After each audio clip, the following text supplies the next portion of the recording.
ang ating pong pamagat. SC referring to the Supreme Court. Supreme Court, the unbreakable guardian of the Constitution. Ito po'y may kinalaman sa katatapos lamang na pagdinig na ginawa kanina diyan sa Korte Suprema sa Padre Faura na pangalawang araw ho ng oral arguments patungkol doon sa petition na kung may question sa constitutionality of the unprogrammed appropriations at yung special accounts in the general fund at pati yung road users tax natin na kung saan dapat ho yun hindi pinakikilaman ng mga kongresista kahit na nung executive department hindi na ho nila dapat tinataas pa yan kung anong nakaloob.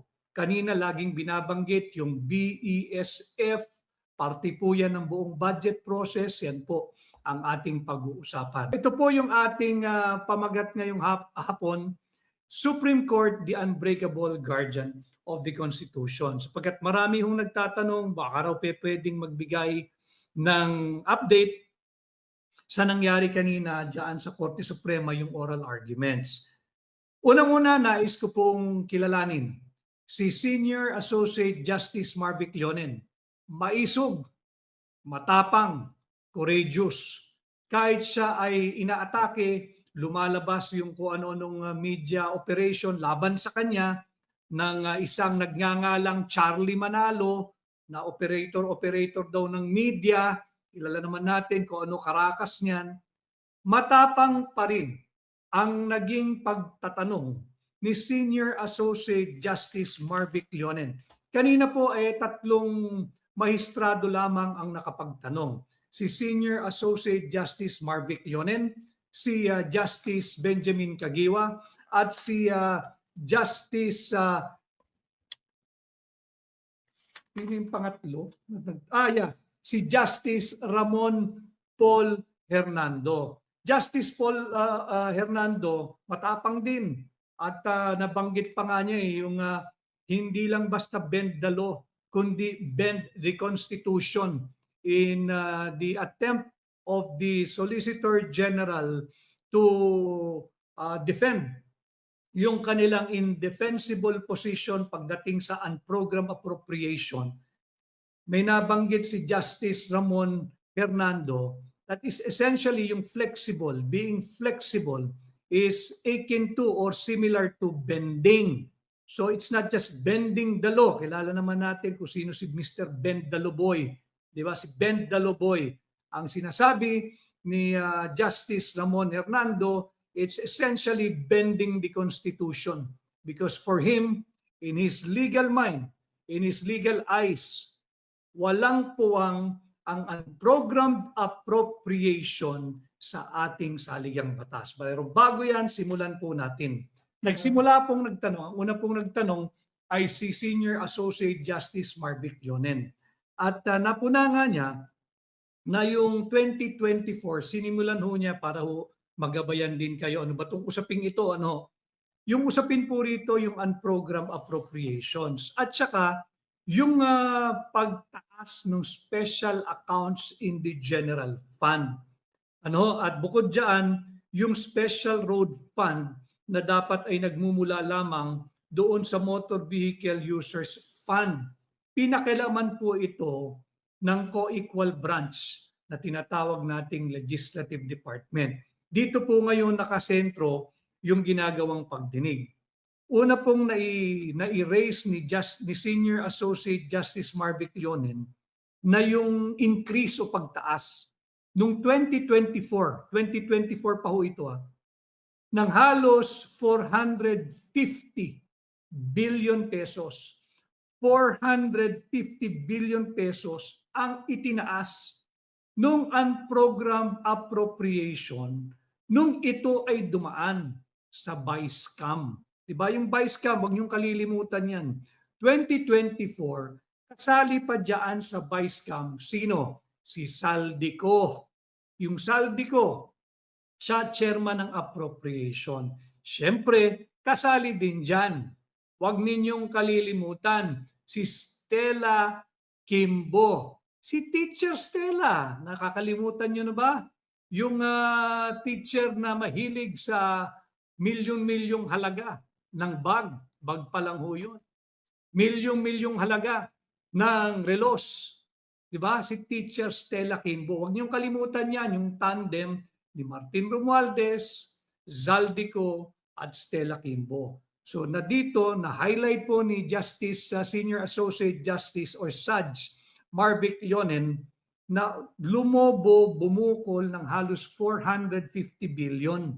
Yung unprogrammed appropriations noong 2024 budget. Nung ito ay dumaan sa BISCAM. Yung BISCAM, ito rin ho, yung author noong 2025, illegal, invalid, unlawful, immoral, unconstitutional 2025 national budget. Dahil hindi ho ba yung BISCAM, nung dumaan sa kanila, tandem naman yan ng BISCAM. Nandiyan si Stella Kimbo pa rin, syempre, si Zaldico, si Chis Escudero, sila yung umupo dyan sa BISCAM. Na nagpasa sila ng BISCAM report na punong-puno ng blanco. Hanggang ngayon ay nakabinbin po yung ating petisyon. Iba pa ho yung dinidinig ng Korte Suprema. Hindi po dinidinig ng Korte Suprema yung nauna nating kaso, yung petition upang ideklarang unconstitutional yung buong 2025 national budget. Pero bahagi po ng dinidinig nila ngayon ay kasama po doon sa kabuuan ng 2025 national budget. So yan, lumobo ng halos 450 billion. Sa pagtatanong at pag-uusisa ni Senior Associate Justice Marvic Leonen, lumabas na grabe yung discrepancy. Pati yung SARO, pagdating naman sa 2025, yung budget ng 2025, yung SARO, yung tinatawag na Special Allotment Release Order, nakita doon na as early as July 2025 ay nagre-release na ng SARO ang DBM. O ano naman ngayon ang problema kung maglalabas ng SARO ang DBM? Luminaw ho kasi doon sa pagtatanong din ni Saj Marvic Leonen na kinakailangan meron muna tayong certification mula sa Bureau of Treasury. Ano po yung linalaman ng certification mula sa Bureau of Treasury? Ang dapat daw po roon ay meron po na yung meron pong availability of excess or new revenue bago po makapag-release ng SARO. Ang problema, nagre-release na itong kasalukuyang administrasyon, si Bongbong Marcos, back in 2025. Ang kalihim po dito ng DBM, hindi rin ligtas ito, si Amina Pangandaman. Kasali rin yan, yung kanilang sweetheart deal ni Adrian Bersamin. Huwag niyong kakalimutan. Si Trigib Olaybar at itong DBM Secretary Amina Pangandaman. Meron silang 2.8 billion na ransaksyon. Ransaksyon, tama po yung narinig nyo, hindi transaksyon, ransaksyon. Rinansak nila yung kaban ng ating bansa. So, ang kalihim po noon ng DBM ay si Mina Pangandaman. Ngayon, na-establish po doon sa pagtatanong ni Saj Leonen, as early as July 2025, naglalabas na po ng SARO. Pero walang kaakibat na certification mula sa Bureau of Treasury na merong sapat na pondo para doon sa sarong inire-release o inirelease na ng DBM. Merong lumabas na certification mula sa Bureau of Treasury. Kailangan mo kasi ay yung certification ng Bureau of Treasury na meron pong available na pondo galing sa excess or new revenue. Ibig sabihin, excess collection or bagong batas na nagpanibagong buwis. Wala pong certification mula sa Bureau of Treasury. July 2025, the DBM through Mina Pangandaman have been distributing, releasing, and shooting special allotment release order notwithstanding the absence of a certification from the Bureau of Treasury that there exists funding coming from excess revenue by the government coming from the current year, or the funds will be sourced from new taxes. Wala pong certification. Naglabas lamang ng certification November 18, 2025. So doon nakita, July 25 pa lamang, July 2025 pa lamang, nagre-release na ng SARO. July 2025, ito po yung panahon na nagbigay siya ng SONA. Yung SONA niya na nagsasabi siyang mahiya naman kayo. Iniwas niya agad yung sarili niya, dapat sinama niya ron, dapat mahiya naman tayo. Bahang-baha ang Pilipinas, ninanakaw lang pala yung pondo ng flood control. So doon napag-alaman sa pagdinig kanina na July 2025, nagre-release ng SARO kahit walang certification mula sa Bureau of Treasury na mayroong available funding, whether it's coming from excess collection or from new taxes. Wala po. Lumabas lamang yung certification noong November 18, 2025. Anomalous po iyon. Malinaw po iyon. Dahil ang malinaw sa batas, pwede ka lamang mag-issue ng SARO pagka meron kang kaakibat na sertifikasyon o pagpapatunay na merong available funds to fund that request of yours for a project or program. Without the certification from the Bureau of Treasury as to the availability of funding for your project or program, hindi dapat maglabas ng SARO. Yan ho ang napatunayan kanina doon sa ginagawang pagdinig sa Supreme Court. No? At ganun din, yung may sinasabi ko kasi na pag-usapan din doon yung budget process. Para po, ulitin ko sisikapin kong pasimplihin yung napakalalim na talakayan kanina sa Korte Suprema dahil yun po ang bahagi ng ating advokasya. Na mabigyan po kayo ng sapat na kaalaman, madagdagan po ang inyong kaalaman at kamulatan sa mga mahalagang usaping panlipunan para kasali po lahat tayo. So napag-usapan po doon sa pagdinig kanina yung buong proseso ng budget, from budget preparation to budget legislation to budget execution. Yung budget preparation, yan po yung may budget call, yung BBCC naghahanda at nabubuo na po yung isasubmit na ng BESF, yung budget of expenditures and sources of financing na nauuwi sa NEP at ipinapasa sa Kongreso. So budget preparation, budget legislation, trabaho po yun ng mababang kapulungan. Ang mandato po nila yon as per our Article 6, Section 25, Paragraph 1, 2, 3, 4, and 5. No? Tapos yung budget execution. Yung budget execution, executive po yan. No? Tapos na po tayo doon sa phases na yon. 4 po kasi yung component niya . Budget preparation, budget legislation, budget execution, tapos na po lahat yon. Nandito na po tayo ngayon sa accountability. Kaya may kaso sa Korte Suprema. Sinisikap natin magkaroon ng pananagutan yung lahat ng dapat managot kung paano nasa naula yung pera ninyo. Pera po nyo ito, huwag kayong malula sa malalalim na terminology. Sisikapin ko po sa abot ng aking makakaya, pasimplihin yung usapin dito sa budget na ito. Tapos yung pagdinig nga, dahil naghahanap na tayo ng accountability, ang na-establish po doon, yung may tinatawag pa silang trigger mechanism. Kasi nga po, hindi ba last year pa pinag-usapan na natin na yung unprogrammed appropriation, maaari mo lamang i-execute or implement yan, yung mga programs and projects under the unprogrammed appropriation kung meron ka ng certification mula sa Bureau of Treasury na merong pondo. Coming from where? Coming from the excess non-tax revenue collection. Ano po yun? Yung mga lisensya ng nagmamaneho, motorsiklo, truck, driver, tricycle, lahat po kumukuha at nagre-renew. May bagong lisensya, may renew, nagre-renew. So yun po yung mga bahagi ng non-tax revenue collection, pati po yung mga processing fees sa Bureau of Customs. Non-tax po yun. So kung meron sobrang collection, pwede gamitin yung unprogram.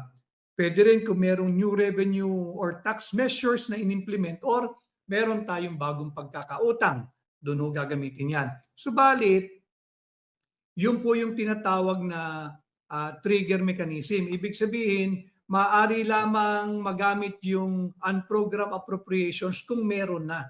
Yung tatlong nabanggit natin, merong sobrang koleksyon, may bagong buwis na makakakolekta ka o may bagong pagkakautang. Bagamat yun po yung trigger mechanism na pag-alaman din po sa napakamaisog na pagtatanong, napakatapang, napaka-precise, napaka-pointed, napaka-accurate at very incisive and analytical yung presentation at pagtatanong ni Senior Associate Justice Marvic Leonen. Ang sinabi niya, halimbawa meron excess collection. Halimbawa meron na. Merong program at unprogram. Hindi ba't marapat unahin mo na lagyan ng pondo yung program appropriation, yung mga projects and programs na nakalagay doon sa program appropriation.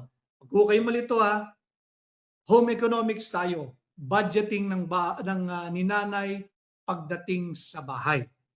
Sa bahay, yung sahod tuwing kinsenas at katapusan or a GIS or a 20 o tuwing kulingguhan ang sahod, binabudget ni nanay. Ano yung nasa program appropriation? Yun po yung bill ng kuryente, bill ng tubig, bill ng internet, yung mga pang-grocery, yung baon ni Totoy at ni Nene, yung baon ni tatay at ni nanay kung nagtatrabaho, at yung kaunting savings sana para kung may magkasakit, merong mahuhugot si nanay at si tatay. Yun po yung program appropriation. Ibig sabihin, yung mga necessary expenses of the family. Ano naman yung unprogrammed appropriation? Ito po yung once a week nakakain sa labas, once a week na manunood ng sine, once a week na mamamasyal sa labas ng Metro Manila kung kayo nasa Metro Manila, o kaya kung medyo maluwag-luwag yung pamilya, once a month or once every quarter or once a year na babiyahe whether sa probinsya or outside of the country. Yun yung unprogram. Saan lang tayo kukuha ng panggasto sa hindi necessity sa bahay? Doon po sa sobra. Kaya siya parang unprogrammed appropriation. Hindi mo pwedeng kunin yung pang-grocery para ibigay mo sa anak mo na nagmamaktol dahil hindi makalabas kasama ang mga barkada. Pag ginawa mo yan, walang kakainin yung buong mag-anak. Di ba? Priorities. Ganon po yung lumalabas kanina sa pagdinig. Merong program at unprogram. Naitanong ito ni Senior Associate Justice Marvic Leonen. Pagka meron, yung trigger mechanism pumasok ngayon, di pwede mong gamitin yung unprogram. Pero meron pang hindi na po pondo, hindi pa kumpleto yung doon sa program appropriation. Saan mo ngayon gagamitin? Ano ang prioridad mo? Yung program o yung unprogram? Diyan na nagkabuhol-buhol yung Solicitor General. I have nothing against the incumbent Solicitor General. Very objective tayo bilang abogado, panyera natin yan, meron po kaming obligasyon sa ating bansa, sa inyo, mga mamamayang Pilipino, sa korte kaming mga abogado, sa kapwa namin abogado, meron din kaming obligasyon at sa mga kliyente namin. In this case, no offense meant kay Solgen. Pero dito na nagkaipit-ipit si Solgen. Bakit? Dahil po talagang walang depensa itong pinagagawa, hindi ng Solgen. Yung Solgen po, tagalinis lang ng dumi ni Bongbong Marcos ng executive. Tagalinis lang ng dumi ni Martin Romualdez. ni Zaldico, ni Stella Kimbo. At kung yung babalikan po ninyo, yung aking podcast nung huli last week, sa sulat ni Zaldico kay Bongbong Marcos, dinitalya niya ron. Binuntuan niya ng sisi si former Senate President Chis Escudero. Kaya hindi ba yesterday, if I am not mistaken,